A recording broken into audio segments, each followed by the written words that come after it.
O ito, isa pa 'to. Pakinggan din natin itong pulpul na ito. O sige, wait lang ha. Yan. Point of order. Point of order, Mr. Chair. Kanina sinabihan na natin na may rule na bawal gumamit ng malaswang salita or hindi magandang salita. Hindi malaswang salita yun, ma'am.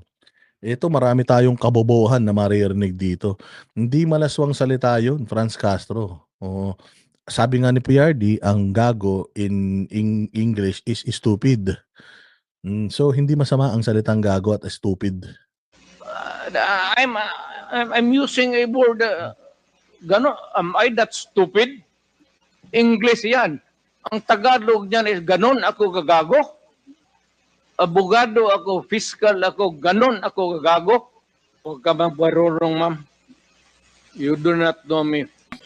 Ito pong war on drugs. Nung panahon po ni Mr. Duterte. Pakinggan ninyo, di ba? Tapang-tapang nito. Gusto niyo si Duterte, galit na galit kay Duterte. Puta, nung nakaharap na si Duterte. Tinan mo nangyari to sa Torongis na to. Tinan nyo ha. Sa tingin po ba ng ating resource person, Mr. Chair, may na-accomplish po itong war on drugs? I had to do it because it was demanded of the time. And whether you believe it or not, whether you have the statistics different from ours, the government, it has gone a long way to protect the people, especially the children. Successful po. Successful po ba ang war on drugs ninyo? Sabi lang eh. Ito na naman isang tanga. Makati talaga yung ulo ko sa mga bobon to. Mr. Chair. Successful, ma'am.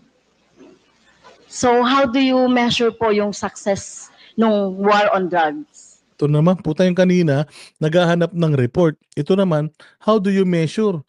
Puta yung kanina naghahanap ng report. Ito naman, naghahanap ng ruler.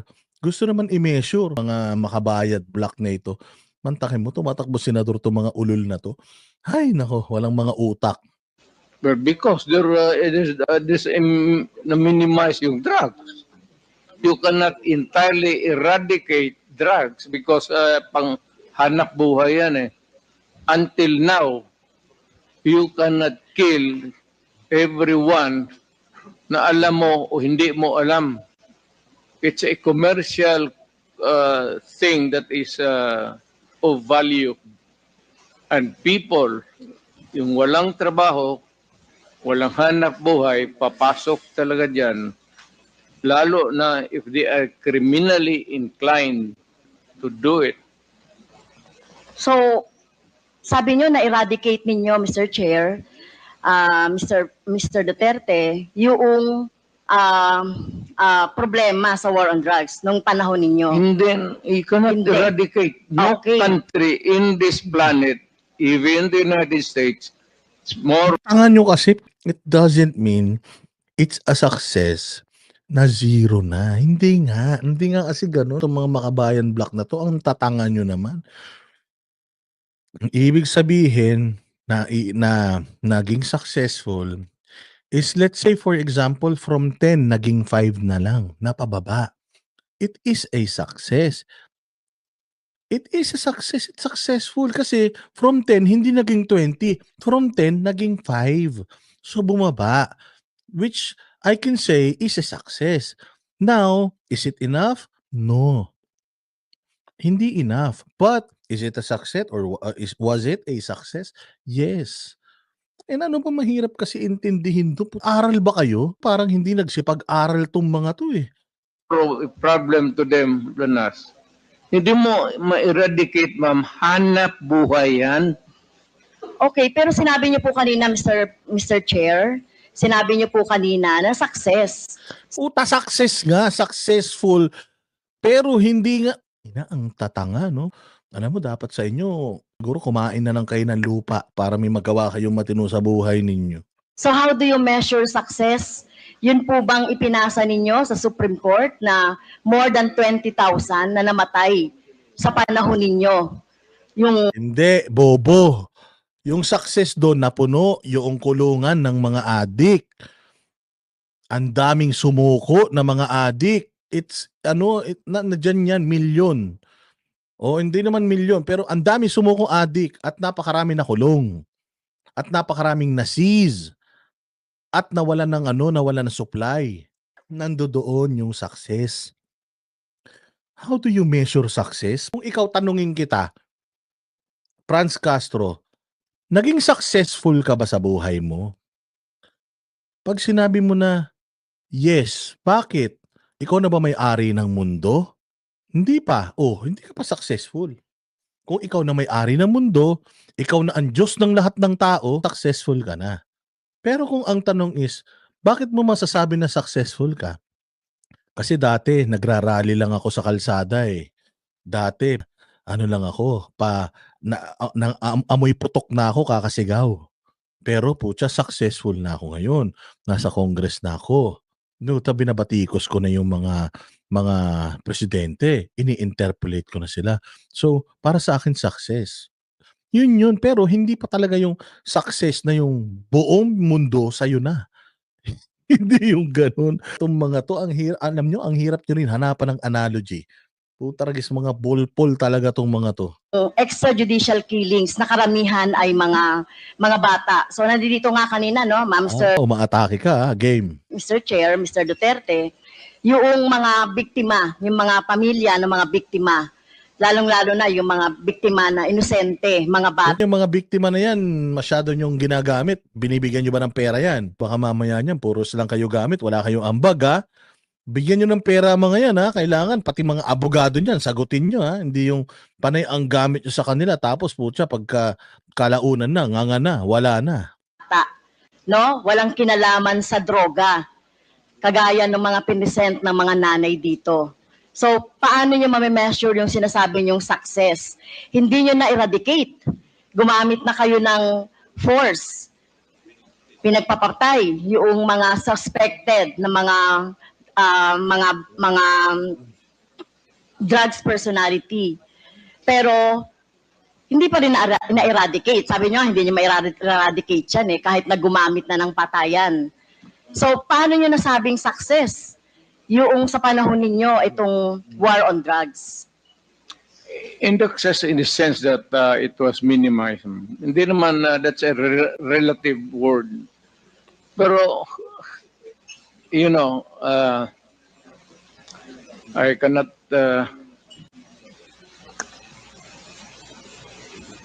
Minimize. basta ginawa ko yung dapat kong gawin sa panahon ko, ma'am.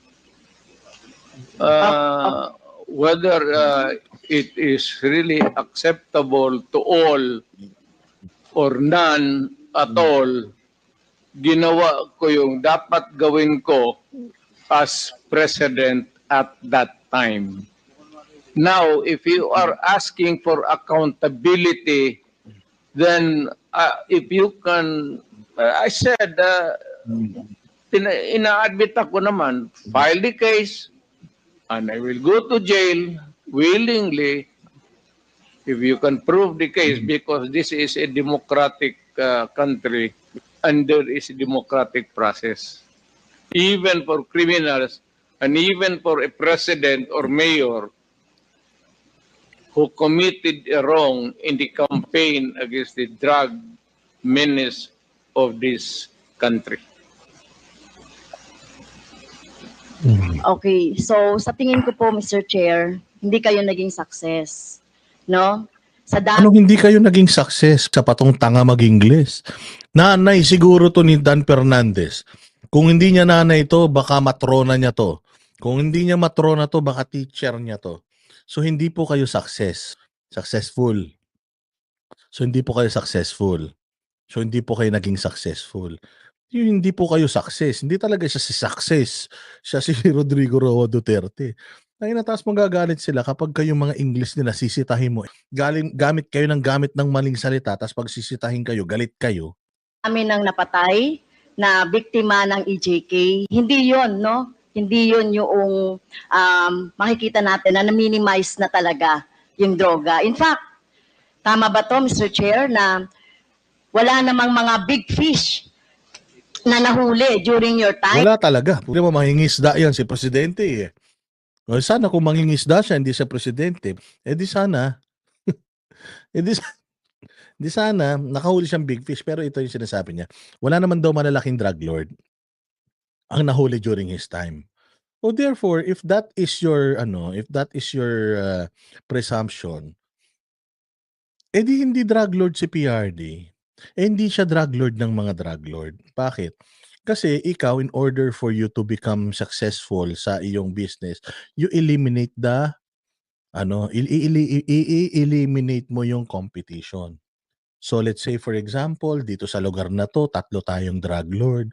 I will eliminate yung 2 drug lord para ako na lang ang drug lord dito, gets?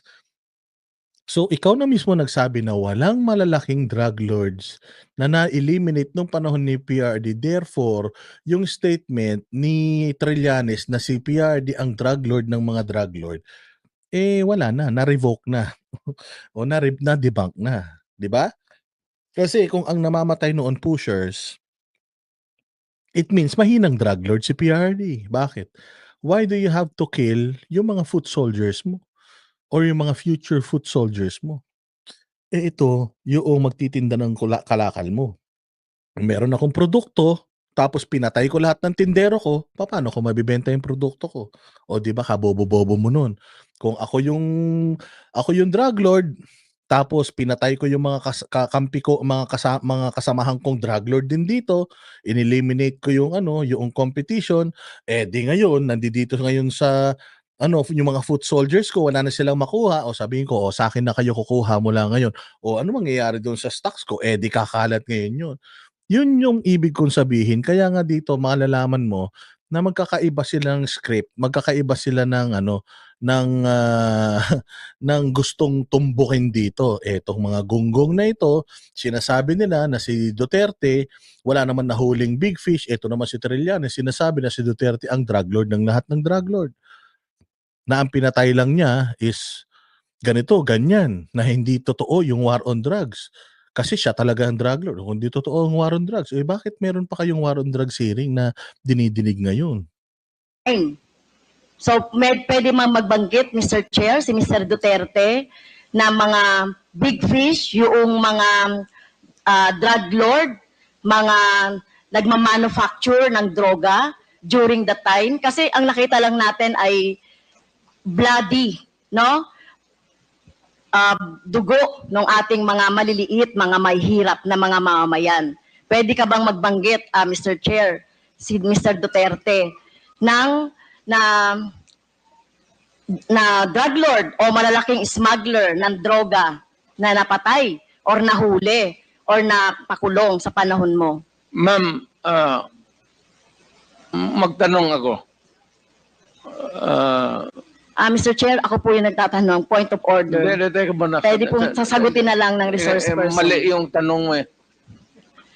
So, Mr. Chair, bakit mali po yung tanong ko? Oh, ayan nga, tanong mo, sinabi mali yung tanong mo. Ngayon nagtatanong ka, bakit mali yung tanong mo? Paano hindi nyo pinagsasalita? Nga ka talaga eh. Nagtatanong nga siya sa'yo. O bakit ka magtatanong? Bawal ka magtanong. O kasi nga mali yung tanong mo. O bakit mali yung tanong ko? O di ngayon tinatanong mo siya. Di kailangan niya sagutin yung tanong mo. Gulo-gulo mo. Bro, ito si Castro, tanga talaga kaya na-convicto na Kaya na-convicto dahil tanga eh. Ang tinatanong ko lang po, may nahuli ba kayo na malaking... Ayan si Dilima nasa tabi, nakawalan nga lang. Baka sabi niya, ayan si Dilima. Buti hindi, nakawala na nga di ba? Kriminal, mga drug lords, mga nagmamanufacture ng droga sa panahon niyo po. Kasi ang nakita lang ng tao ay yung mga namatay na mga bata, na mga Ganyan kayo katanga. Nakita niyo yung mga namatay lang, pero hindi niyo nakita yung mga sumuko, yung mga nakakulong. Di ba nga balitang-balita noong panahon na ang sikip-sikip na sa kulungan, sa hagdanan na natutulog yung mga preso. Sa dami nga ng nahuli nila, pinagsasabi nito, tanga talaga itong mga to. Small time na mga drug addicts or mga pusher, etc. O meron mang mga LGU na mga mayor, merong iba. Kaya lang, yung pinanggagalingan po ng droga, meron po ba, Mr. Chair? Meron, ma'am. Marami doon nasa dagat, harap ng Davao. Yung iba naman dyan sa Mount Apo, Ayun, ang hirap kasi sumagot ng matino kapag bobo yung nagtatanong eh, di ba? Kaya ganun gusto mo ng sagot o ito sagot ko. Katarantaduhan. Can you elaborate on that? Anong dagat at anong tapo? tinapon ko. Sino po yung mga tinapon ninyo na mga drug lord at smuggler at malalaking fish sa droga? Hindi ko na tinanong bakit pa ako magtanong. Basta pag nahuli, Sino yun? Sino yung pinatay mo? Papatayin ko na, tatanungin ko pa. Hindi ko na tinanong yung pangalan. Kasi di mo naman sinabi noon na kailangan pa yung pangalan eh. Kita mo pinaglalaroan niya na, no? Ito yung sinasabi ko eh. Gusto nyo kausapin ng matino yung tao pero ginagago ninyo. Sabi nga nila, pag ginagago ka, sagutin mo ng kagaguhan. Pag maayos yung tanong, katulad nila Pimentel, katulad ng ibang mga nagtatanong na matino, sagutin mo na maayos. Pero pag ganito katarantado, sagutin mo rin ang katarantaduhan o sino ngayon ang talo? Yung sumasagot o yung nagtatanong? drug lord, when I take over, lagay ko sa bangka, pagdating doon sa dulo, palian ko yung kamay pati paa, tapos itapon ko. Okay. So, dapat po magbanggit kayo. Okay. At alam ko Okay. Saan dapat po magbanggit kayo Ulul. Si Castro, ang tagal na nito nag-interpolate. Boba pa din, no? po, Mr. Chair, si Mr. Duterte ay isang lawyer. At alam ninyo yung due process. At alam nyo ba paano pahalagahan ang buhay? Whether yan po ay talamak na kriminal o wala ng pag-asa sa buhay or whatever, kung nahuli, dapat ay binigyan ng due process, ikinulo, inahawa ng cases, kinulong, at hindi agad-agad Kaya ng nga may due process. Kaya nga ikaw, guilty ka Nagtataka nga kami, ba't nasa labas ka pa Kung ako ganun May due process ba sa Pilipinas? Guilty ka nga sa kaso ng child abuse. Dito ka pa Due process sa sinasabi mo, inutil. Ako talaga gaganunin ko yan. Contempt mo gago. Sabi ko lang naman yung totoo You're talking about due process. Puta, guilty ka na, nasa labas ka pa. Congresswoman ka pa. Ano ka? pinapatay na katulad ng ginagawa ninyo, Mr. Chair, ni Mr. Duterte. Ginagawa ni Mr. Duterte yung sa sinabi niya. Ano ba talaga ginagawa mo, Mr. Chair, ni Mr. Duterte na ginagawa ni Mr. Duterte? At hindi agad-agad ng pinapatay na katulad ng ginagawa ninyo, Mr. Chair, ni Mr. Duterte. Ginagawa ni Mr. Duterte yung sa Ano ba talaga ni Mr. Chair, ni Mr. Duterte, ni Mr. Duterte? Pupunta ka kasi dyan, hindi ka prepared binigyan ng due process, ikinulo, inahawa ng cases, kinulong, at hindi agad-agad ng pinapatay na katulad ng ginagawa ninyo, Mr. Chair, ni Mr. Duterte. Mr. Chair, ginagawa ni Mr. Duterte. Yung sa sinabi Ginagawa niya. ni Mr. Duterte. Tapos ang boxing, palakpakan. Ganyan ang congresswoman na kriminal. Ma'am, ang preso kasi ma'am sa amin is only good for 40, 50. Minsan umaabot na kasi ng 80, 100. Overcrowded na. So, yung iba, itatapon mo na lang para medyo maluwang. Well, excuse me sa mga audience, no? Siguro may kakampi dito si Mr. Duterte. Marami, tanga ka nagugulat. Hindi ka nagugulat for the first time pumapalakpak kay Duterte. Alam mo kaya may nagtatawanan kasi sa likod. Kaya nagtatawanan sa likod, Franz Castro kasi ang tanga-tanga mo. At pinaglalaruan ka na ni Duterte kasi ang tanga-tanga mo. Sana yun ang i-address mo. Huwag mo pahintuin yung mga tumatawa dahil nakakatawa ka. Tatawa ba kayo sa akin? Ganun dapat. Para kang Hindi po nakakatawa yon. Hindi ako nagpapatawa, ma'am. Pero hindi po kami natatawa. Mr. Chair, wag mong gawing katatawanan Well, hindi ang na. hearing na ito. Sinasabi ko sa iyo. Well, naging presidente ka, Mr. Chair, Correct. pero dapat alam niyo po yung due process at pagpapahalaga sa buhay. Hindi yung ganyan. Sino bang may kasalanan? Bakit po congested ang ating mga kulungan? Di ba? O sino may kasalanan? Congestion ng kulungan, si Duterte? Natural, kung kriminal, ikukulong mo.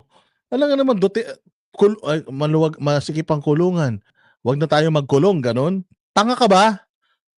Naintindihan mo ba yung sinasabi mo? Ang sinasabi ni Duterte kasi masikip na kulungan eh. Kaya yung iba, tapon mo na lang. Ano gusto mo gawin?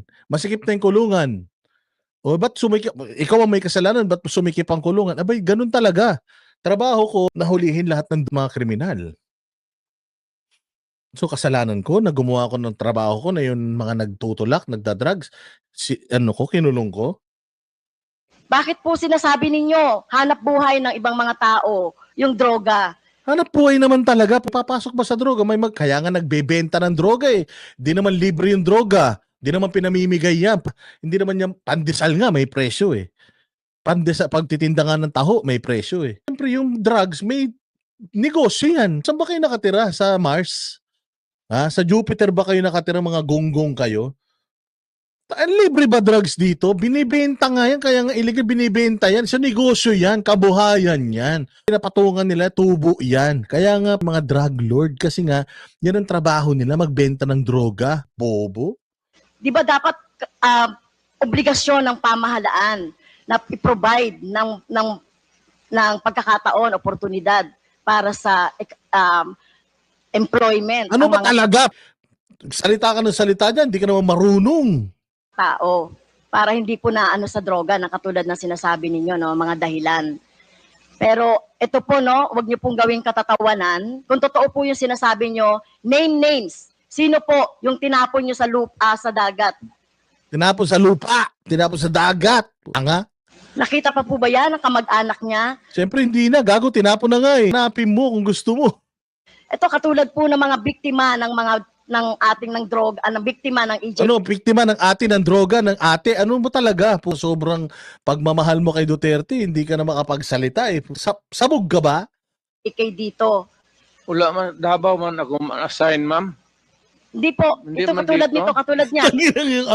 ang kulit, no, ang hirap pagka yung loka-loka yung nagtatanong, tapos yung tinatanong, mas loko-loko. Sabi ko sa inyo, kung ako tatanungin ito, mas mababaliw sa akin to eh. So ano masasabi mo sa mga dito, mga EJK? Puta, ang sagot sa'yo, ay, di ko alam. Dito naman ako sa Davao, di naman ako dyan eh.